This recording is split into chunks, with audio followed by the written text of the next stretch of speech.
All right. So, yeah, come in. You're not rolling at the moment? I am. All right. Hey, is this connected to gas? Yeah. Wow. Let me go get my coffee and we'll get cracking on the roast.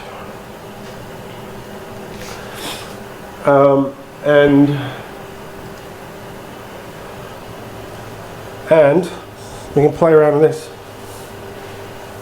I've got to find the profile number as well. But yeah, let me go get my coffee. Here's your coffee, mate. One sec.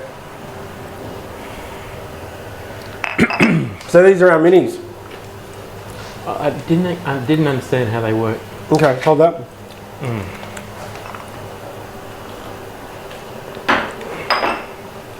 One sec. So in the mini, you get one of these.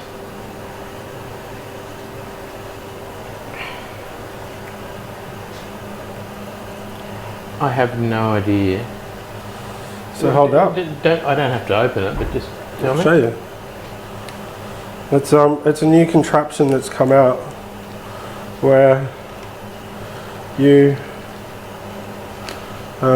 use the cup like this. So you put your Barty in. Get out of here. You put your Barty in. Yep. The freshly ground. If you're mini. Freshly ground.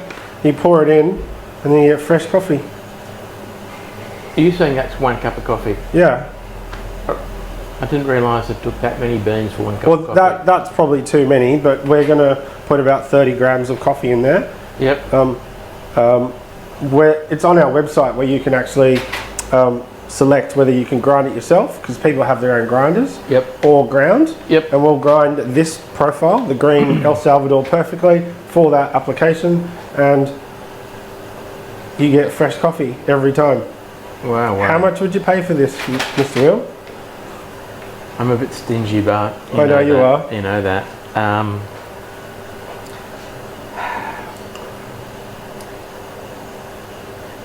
But let's just say it's fresh, right? Which means that this will be sealed, and you can use that every time you want a good coffee. This would far outweigh your French press and a bag that's opened for 2 weeks. How good's that? Good idea. So this is when people go travelling or something like that? What do you think?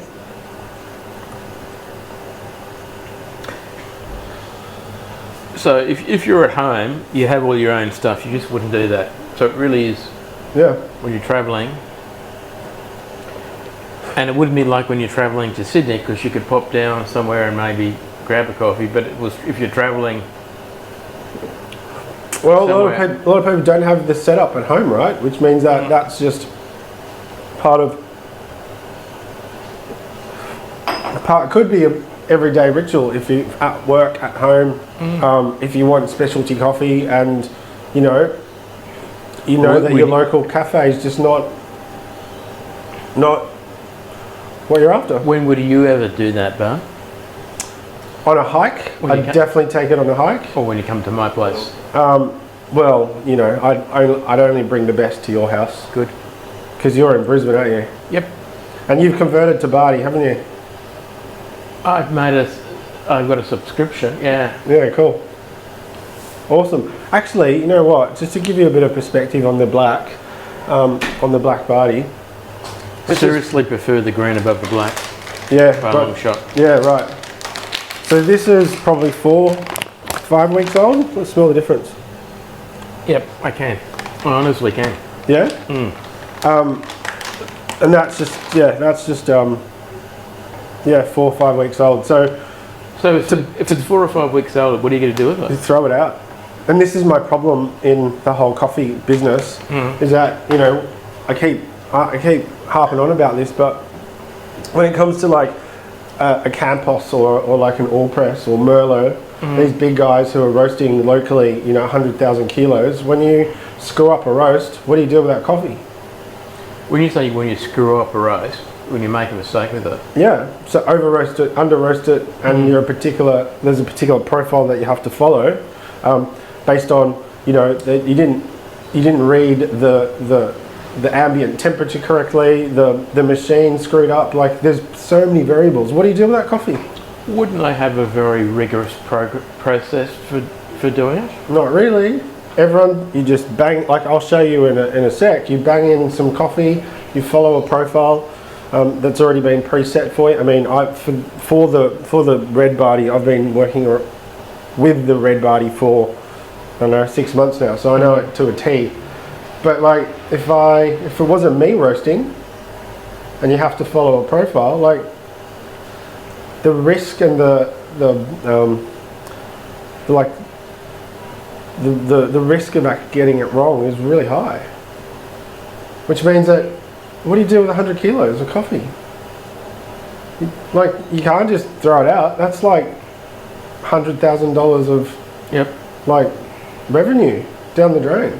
So generally, there's two parts to it. The risk of, and the reason why we obviously roast small samples, because I can keep it consistent. But every single bag that goes out is perfect to a T. But also, coffee goes off, like we talked about, in about 3 weeks. In mass coffee production, to be able to roast 100,000 kilos, to be able to warehouse 100,000 kilos, put them in bags, to get them onto fulfilled, like that takes a week in itself, a week or two. By the time it gets into like a Coles or your cafe, it's already at the end of its like life cycle, which means that this is what nobody knows. You're literally tasting stale coffee every day, because the coffee that's sitting on a shelf is way past its 3 weeks date. The coffee that you're tasting in a cafe, if the cafe hasn't got a very a roastery connected to it, like connected to it, then they're buying coffee from somewhere, which means there's that shelf life that not a lot of people understand, which is quite weird. Look, I do understand what you're saying, but I also know I've been to the place I normally buy coffee that I won't name. Yeah. And they've given me coffee and they said, oh look, we've only just done this. Can you please not drink it for a few days because it won't be right? Yeah, exactly. Because it hasn't degassed. Yeah, so they're obviously knowing that, and they're saying, we're selling this to you, but we're telling you it won't be ready to drink for a little while. Yeah, exactly. Which indicates it's fresh. They're doing it fresh, really fresh. Yeah, exactly. So I know, and that, good point. Like going into cafes, I generally ask where the coffee's from, and most retailers will just tell you the roaster versus the region and what type of bean it is. Which is really upsetting, because they should be, driving this whole new, specialty industry a lot forward. But everyone kind of loses that. I was trying to say it before. Are you working on the assumption that most people's palates are good enough to detect different regions and different tastes? No. Or does just people just taste coffee? Tasting coffee, but good coffee, right? There's a very big difference. There's a reason why you go to a particular cafe is because you like the way they make their coffee.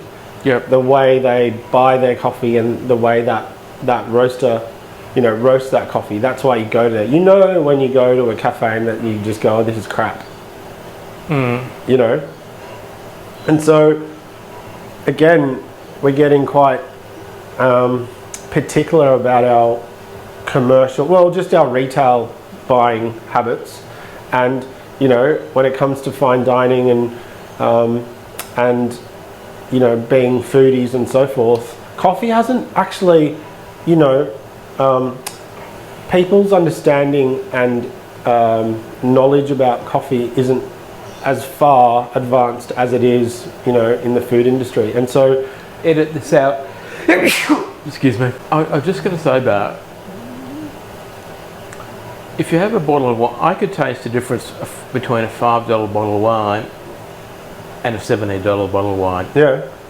I can't taste the difference between a $70 bottle of wine and one costing $500. My palate's not that refined. I just don't have the expertise or the skill, or maybe the palate to work out the difference. Yeah. Would that be a bit like coffee? Yeah, absolutely. So therefore, some people it would be a waste for them to get a super rare, expensive bean. They're best concentrating on a nice bean, treated decently and respectfully, and drunk within the right period of time. Yeah, absolutely. So again, it's all your preference, right? But my view is, if you don't know, if you never tasted it, then you'll never get to experience it. Yep. And so again, on our store, all our first orders are free. So free shipping, just to get the taste. And I know that we've known each other for a while, so you've obviously been tasting some of our coffees, and in the beginning everyone thought it was a bit of a gimmick, but as you know, it's a good product. You've improved. Beautiful. I've improved. Yeah. I like it. What do you mean I've improved? The recent coffee is really good. Yeah. I guess the more you spend on test and learn process is just testament to obviously my passion for coffee. Bringing people like you on shows like this, it's quite cool, because I guess with COVID,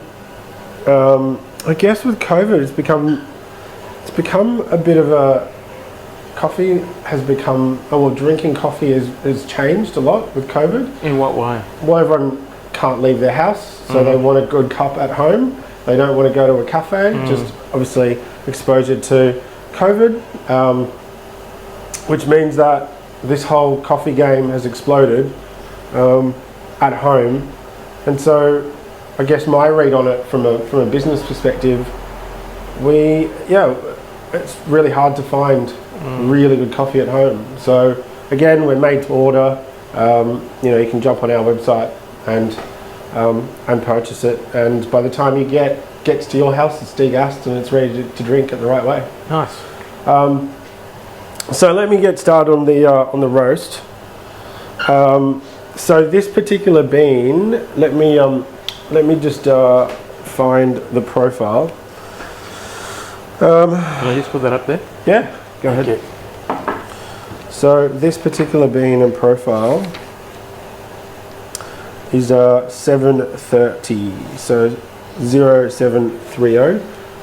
So what does that refer to, Bart? So because I've profiled this particular green bean and roasted it probably the last sort of 6 months, 7 months, I know the trajectory or the chart that I need to follow, and I just need to work out what temperature I drop the bean at.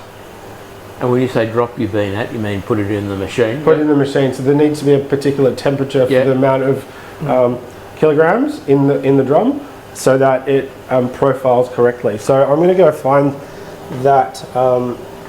So you roasted. You started at a certain temperature, then that temperature may change over the period of the roast, or is it consistent?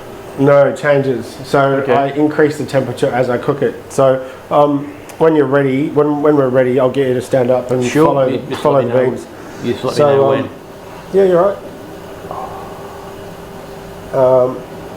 Okay, I'm just going to pull up that profile.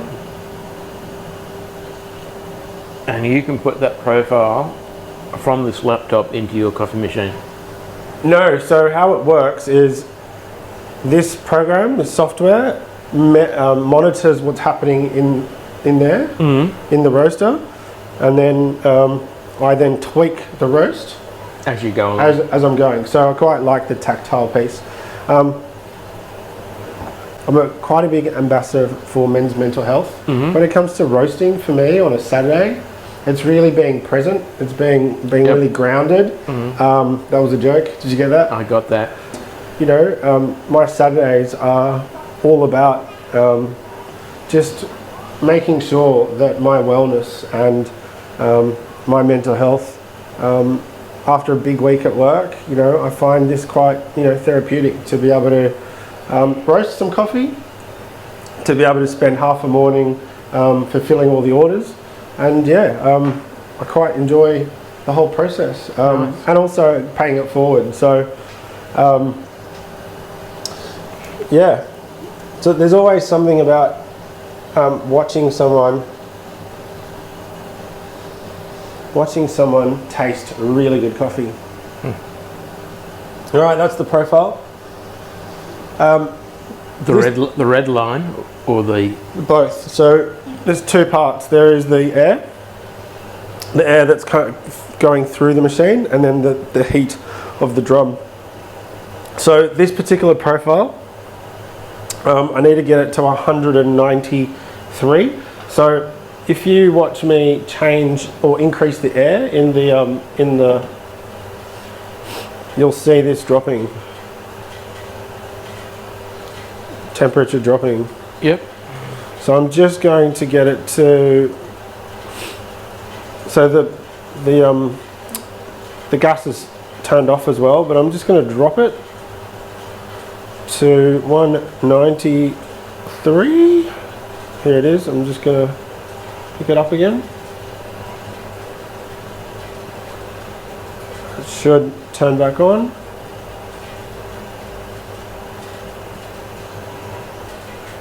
See how it's turned back on? This will now, I'm just going to give it some more air. So see, it's just coming down. I'm just going to get that to go the other way.